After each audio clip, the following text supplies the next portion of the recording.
Fala, viajante do tempo, beleza? Hora de falar da alma.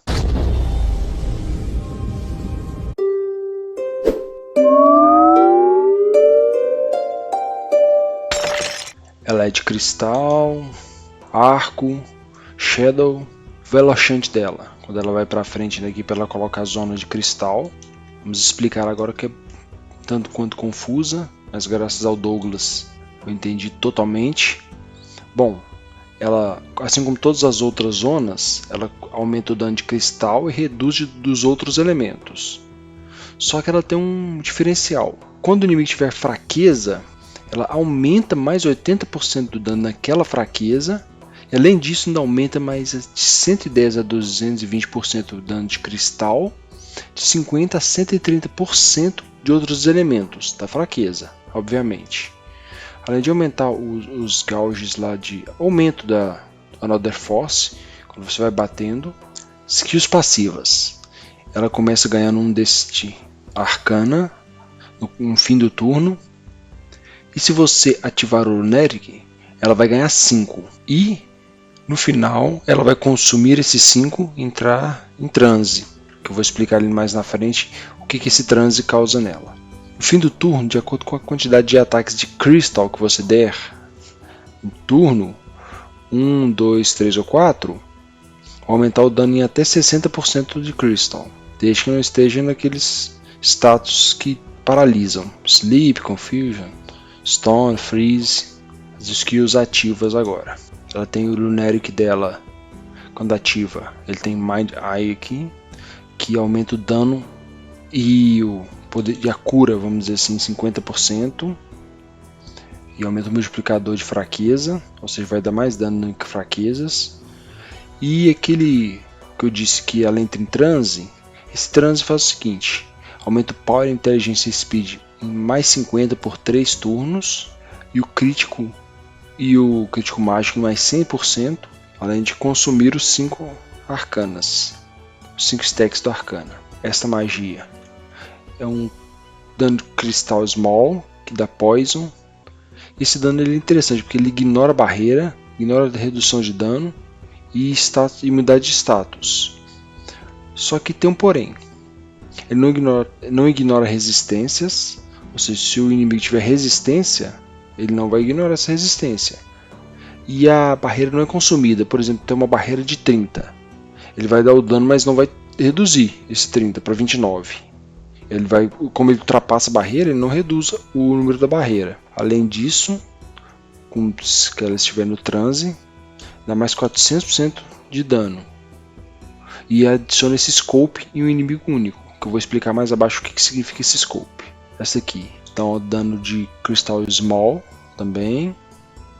E mais 200% de dano se o inimigo estiver com qualquer status negativo nele. Esta aqui é de recuperação dela. Recupera 50% do HP e MP e restaura uma ativação de Lunatic. Agora vamos a essa skill aqui, que vai explicar o que é o Scope. Ela adiciona esse Scope no inimigo. O que esse Scope faz? Ele altera o dano dela, que no início é cristal, esses danos de cristal dela vão ser alterados para o dano, para a fraqueza que o inimigo tem. Por exemplo, o inimigo tem fraqueza a fogo, todos os danos dela agora passaram a ser de fogo. Se não estiver em Another Force, vai dar um Detect Status, que vai como se fosse aquele info que você verifica, vê os dados do inimigo, vê os status, vê os dados do inimigo. E essa alteração de elemento tem alguns detalhes. Se o inimigo tiver múltiplas fraquezas, ele escolhe uma randomicamente. Só que o Crystal, a fraqueza cristal, vai ser sempre escolhida se ela tiver presente. Se tiver cristal, fogo, vento, vai sempre escolher cristal. Mas se tiver só fogo e vento, vai ser 50% de chance cada uma. Ataques não elementais não tem alteração de dano, que isso torna a fraqueza dela, que eu vou falar no final. Esta skill, um ataque de cristal large, que dá um debuff de 15% de Intelligence, Power e Speed no inimigo, por 3 turnos. Se o inimigo estiver com Scope, vai dobrar o efeito, vai ser menos 30% de Power, Intelligence e Speed. Essa skill. Outro ataque de Crystal Lord, que dá Poison por 3 turnos, tem aquele mesmo efeito de ignorar barreiras, redução de dano e imunidade de status. Se estiver em transe, mais 900% de dano. Adiciona o escopo no inimigo. Este dano é um ataque de cristal com 2 hits X-Lord, mais 100% de dano se o inimigo tiver fraqueza. E se ele tiver com escopo, mais 900% de dano também. A última skill é um ataque cristal em um inimigo único. X-Lord também. Adiciona Poison por 3 turnos. Tem aquela mesma mecânica, ignora barreiras, redução de dano e imunidade de status. E se ela estiver em transe, mais 1400% de dano. E além de dar um escopo no inimigo, de adicionar o escopo ao inimigo. Bom, falando um pouco dela agora. Se você está enfrentando um inimigo que tem uma fraqueza única, eu acho que ela é ideal.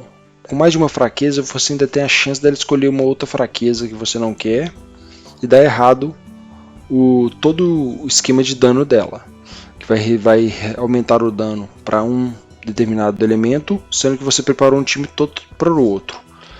Então, para inimigos com fraqueza única, ela é muito boa. Agora, o contrapartido dela, para inimigos que não tem fraqueza ou que tem fraqueza dano neutro, coisas do tipo, não vale a pena, porque ela não vai multiplicar o dano dela nem da equipe desse tipo de inimigo. E também é muito interessante que você use ela com um alter para que você possa usar a zona dela despertada. Você usar uma skill que desperta a zona, porque as porcentagens são muito altas com a zona despertada. Então, um time com ela, com um personagem alter para despertar a zona e contra o inimigo com uma fraqueza única, é o ideal para você utilizar ela. Obrigado, pessoal, por ter assistido o vídeo. Deixe seu comentário, inscreve no canal, deixe seu like. Nós encontramos no grupo do WhatsApp. Link na descrição.